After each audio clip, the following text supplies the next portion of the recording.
Well, hello everybody. We're streaming live. Technical difficulties. Ginger's here in this on the set with me, or actually, I think Ginger's really driving her car. I'm driving and it's dang. I'm gonna park soon, so don't worry. I don't want to break the law, but I I'm gotta go not. get my hair done. I got you. And I wanted to show our book, and this is there on the screen and everything. Anyway, we're trying a new format for Pro-Life Praise Variety Show. And so when COVID hit, we started Pro-Life Praise Variety Show, and we ran it for 22, 23 weeks, I think. And so now we're trying a live format because we've got 28 days until the election. So that gives us about 3 weeks. And so Ginger and I are going to be coming back to you every week on Wednesday at 3:30. We're doing this today at 4 o'clock because I couldn't get the technology to agree with me. And so Rob is there in the studio. Rob, would you please bring up that picture of the meme that says 28 days? Yeah, I think you have to take all of us off and just show that picture. It should be Ginger, Alveda, and Angela. We gotta wait. We're working out some technical difficulties, friend. Just hang with us.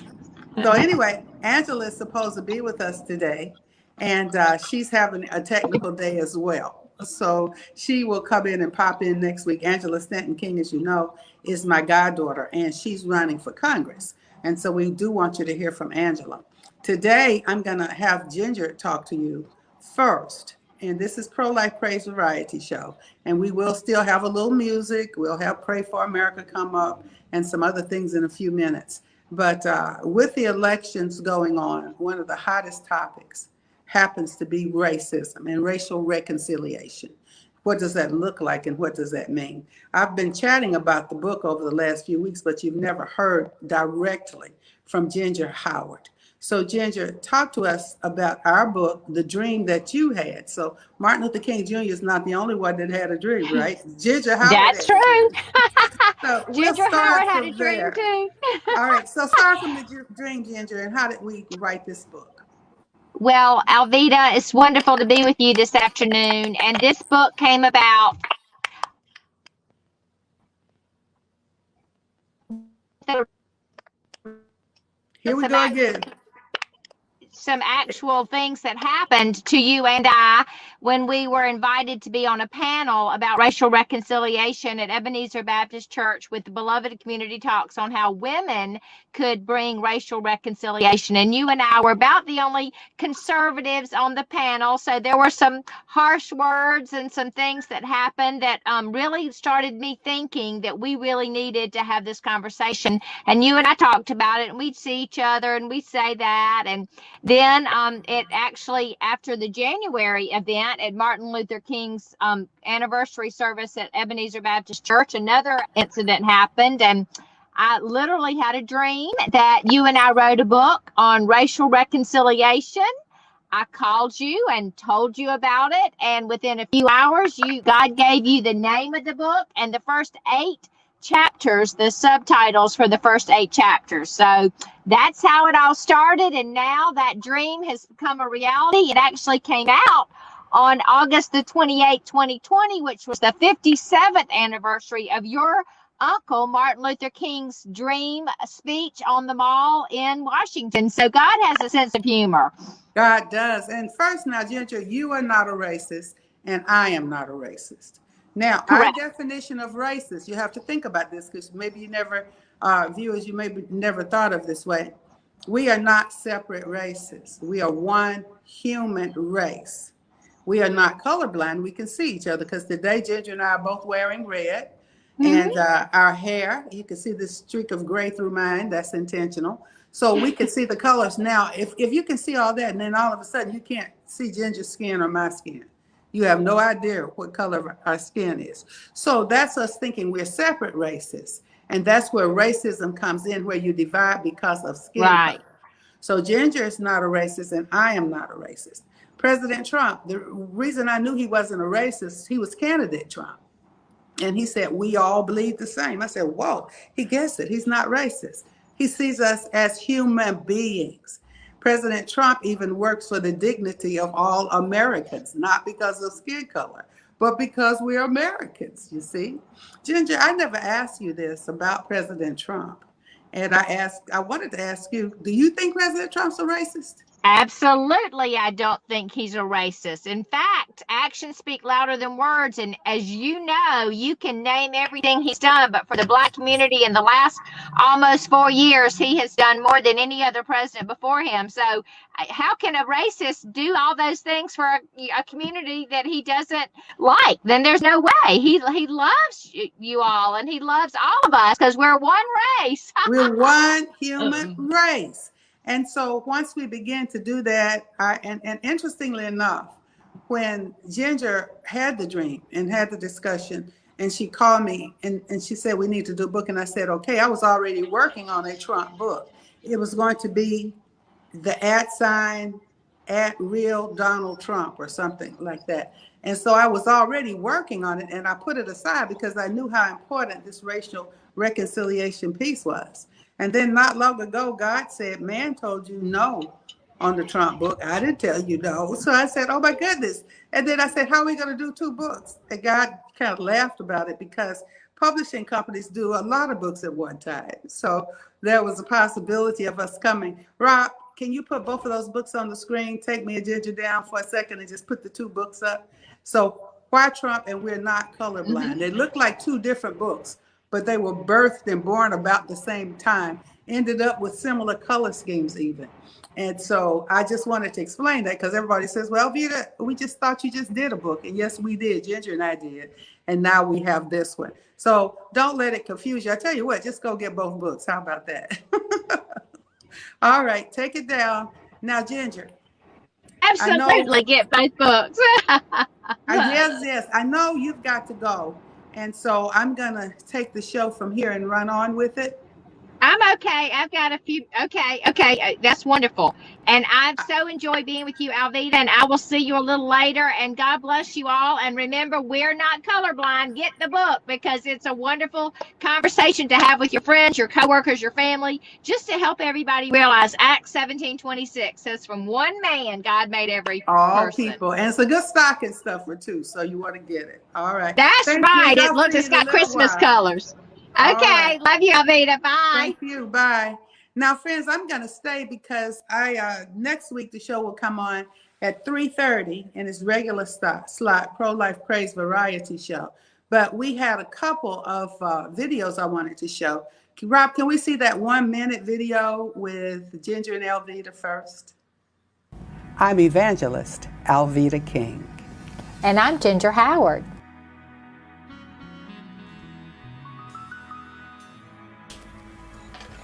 You can even keep that too, if you can pull it. You can pull it. I love it. So there it is. And we're not colorblind. We're not colorblind. So Ginger and I are having a real good time with that theme, We're Not Colorblind. And we can laugh about it and play, but it's very serious too because people fight over skin color. And that's where you see all these riots and racial things and people killing each other because of the color of their skin. I lived in a house in 1963 with my parents. It is now number 32 of the historic sites on the African American Civil Rights Network. And it's the home of A.D. King, my dad, the church parsonage. He and my mother and all of us as children were living there in the home, and it was bombed in 1963 because of skin color racism. So skin color racism is really, really bad. Now, Rob, can we play the other video, Still Not Racist?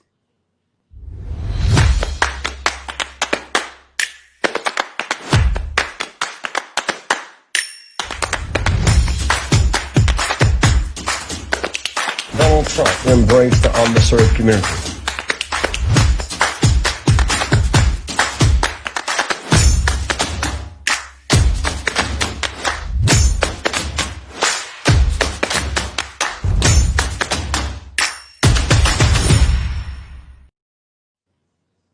Now, thank you. And I'm seeing a lot of comments. We love you, Alveda.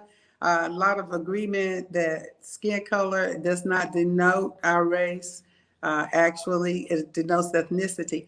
Does anybody have any questions? I can take a few questions. This is the first time I've taken the show live, so it's not as focused as I want it to be, because I tend to think out the show, think out the themes, have the guests and all of that. So it'll get better in the next couple of weeks because we're going to go live. It won't be in the original format of Prolife Praise. So I'll have to get used to taking it off the cuff and taking it live. Does anybody, how do we share that video?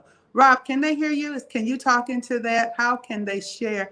How can they get these two videos that they've just seen?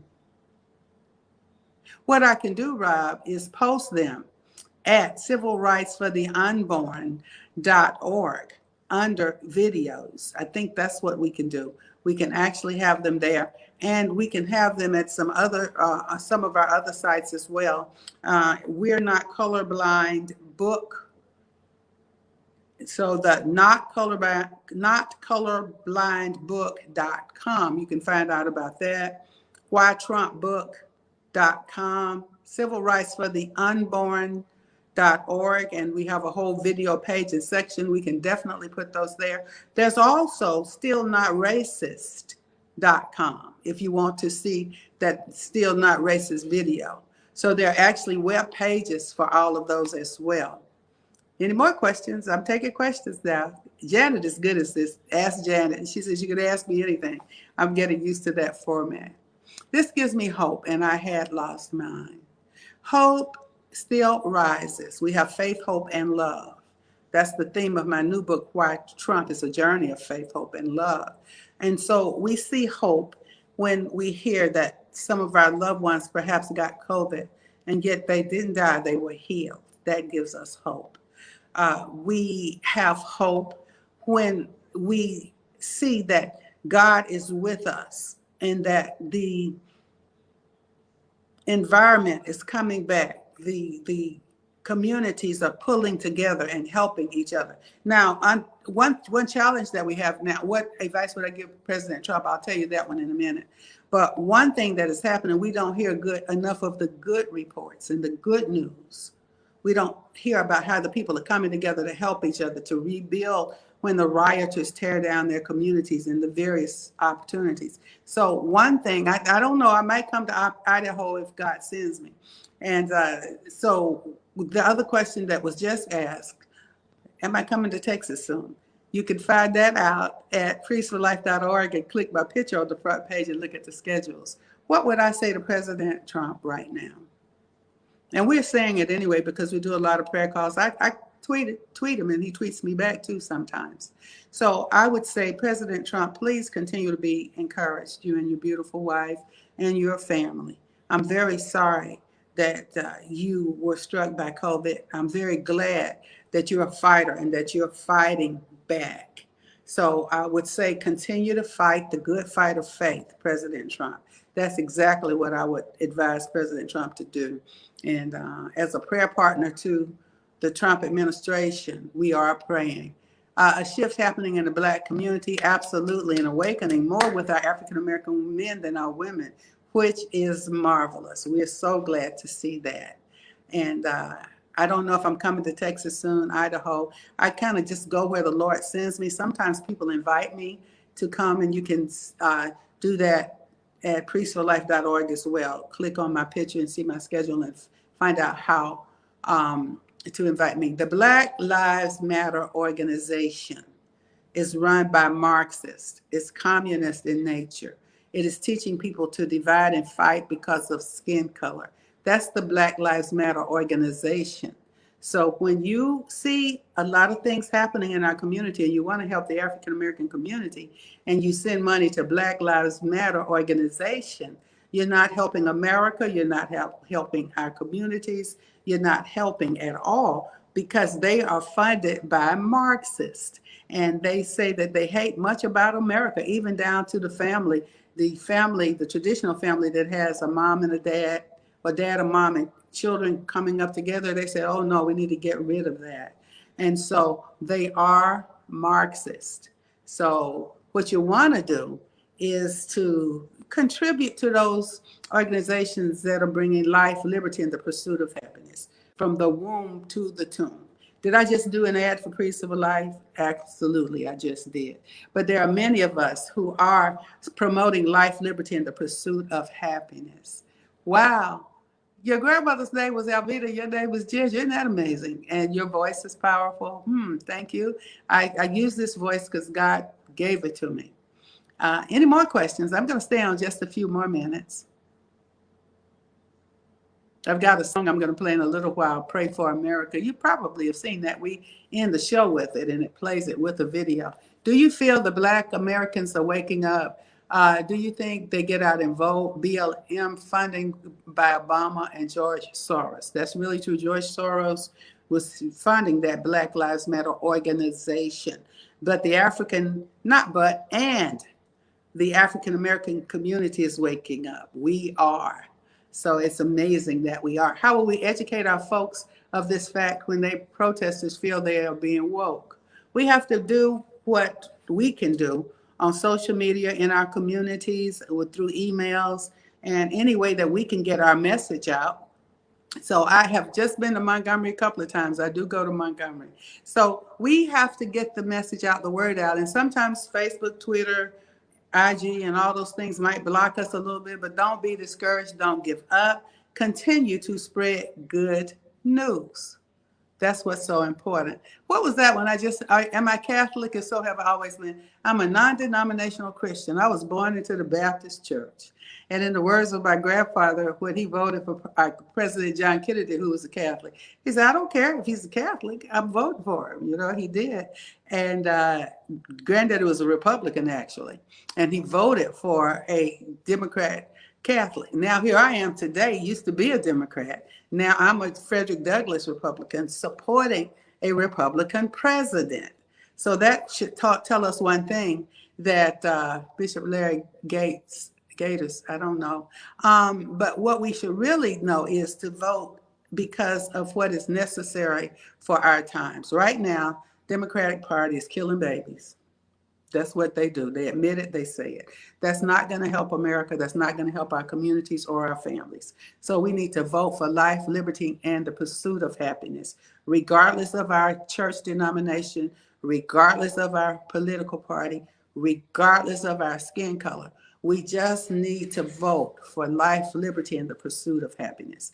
The way to do that today, of course, is to vote for the conservative candidates, who mostly are in the Republican Party. Now, there are some conservative Democrats, few and far between, but they punish them so much that they're not as effective. So we pray for them, but go ahead and vote for life, liberty, and the pursuit of happiness. And don't stay at home and not vote. That's not going to help, because if you don't vote, you don't count. If you're not going to vote, then don't have anything to say about it. Right. It is necessary for our times. Life, liberty, and the pursuit of happiness. Wow. Good questions. My grandmother's dad was African-American and married an Italian lady. He was from Chicago. Roger Hobbs. All right, that's good. Joyful, my middle name is Celeste, but I am joyful. I'm not always happy, but I have great joy because that comes from the Lord, and I have great peace. Jesus said the world didn't give me that. Jesus did. Veterans, hi. Thank you. Wow. Why do leftists keep saying Trump is a racist when the evidence is overwhelmingly otherwise? If you say things long enough, first you'll believe it, and then other people will, and they learn that lesson, so they keep saying it. Even when they know it's not true, he's still not racist. Do me a favor, Rob. Can we play Still Not Racist one more time? That little clip, Still Not Racist.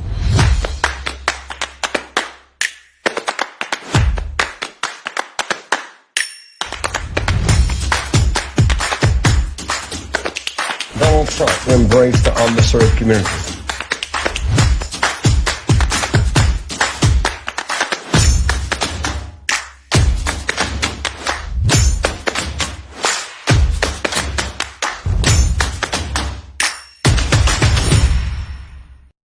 Stillnotracist.com. That's where you can find that. And God bless you too, Tammy. Thank you. That's one thing. Prayer is so important. We have to pray together. When we pray together, we unite. That's one thing I wanted to say about wearing masks too. I wear masks sometimes. There was a movie, The Man in the Iron Mask, and you look it up. I don't have time to tell you about the whole movie, but twin brothers, one was jealous, put his brother in an iron mask to try to keep him from ever succeeding and getting the throne and all that. So the brother who had been oppressed like that, when they got him and tried to put him back in the mask for a moment, he says, I wear the mask. The mask does not wear me. And that's the same thing here.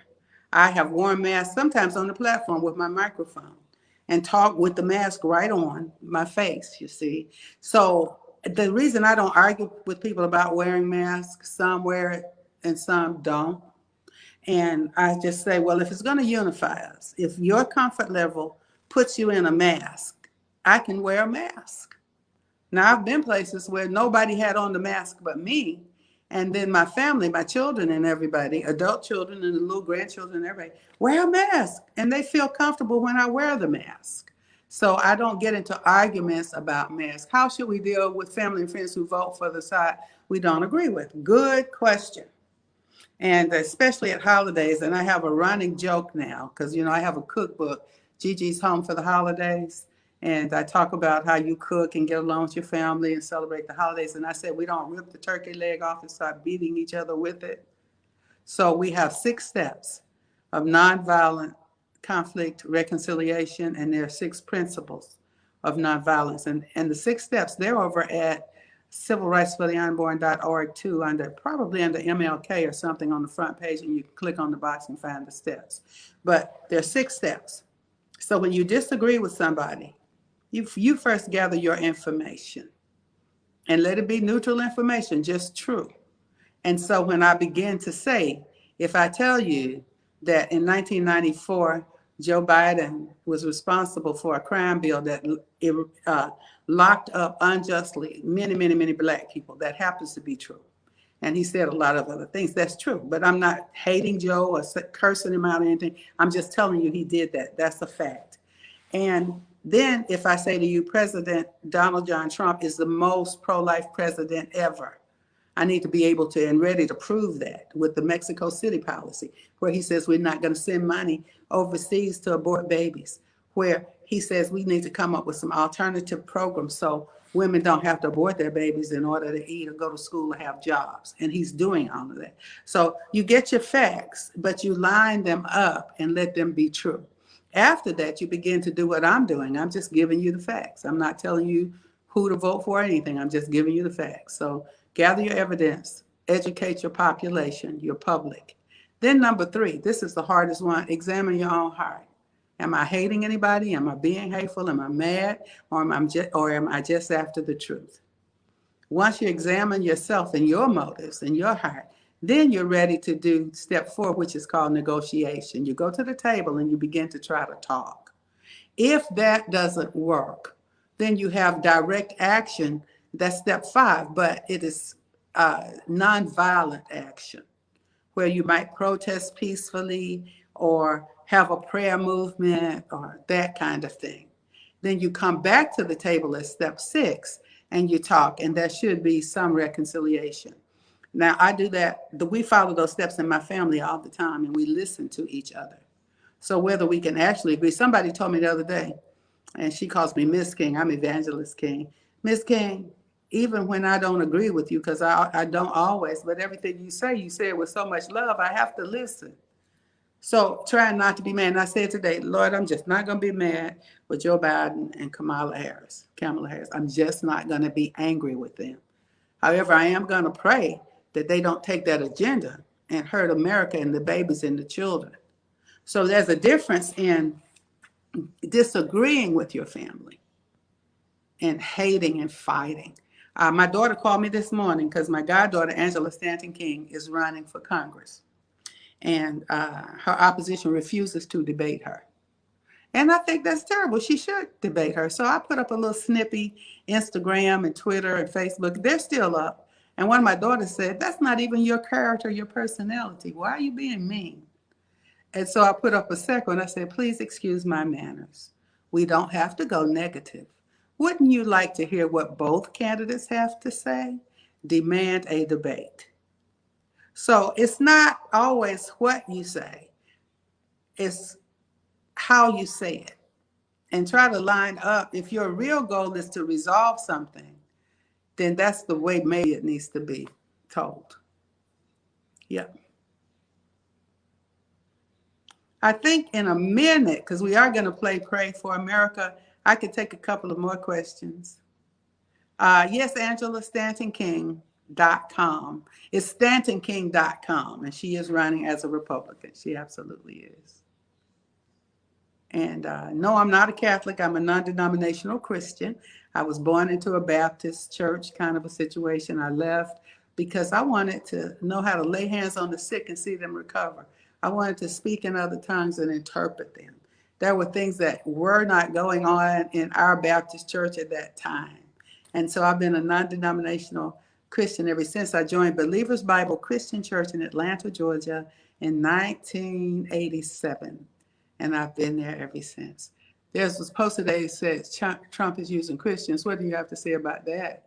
I have not seen the article. President Trump is not using Christians. If you really go back and look at what happened when he was candidate Trump, he was asking the Christians, he was like, why don't you do something and say something? Why are you letting them tell you you can't say Merry Christmas? Why are you letting them tell you if you read the Bible in church and say certain things are sin, they're going to lock up your church? Why are you doing that? And he says, I'll help you. So he did a religious freedom executive order, set the churches free. I have not seen Michelle Obama's video. I keep hearing about it. Maybe I will go and listen to it. But there we are, dividing people because of skin color and racism.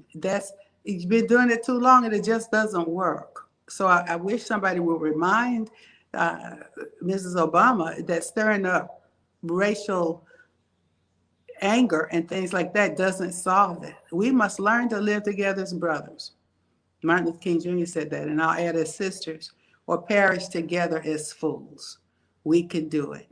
I think I'm going to break away now and play Pray for America and the credits, and we'll get better at this live format. Come back next week at 3:30. Love you so much. Next Wednesday. God bless you. Rob, praise.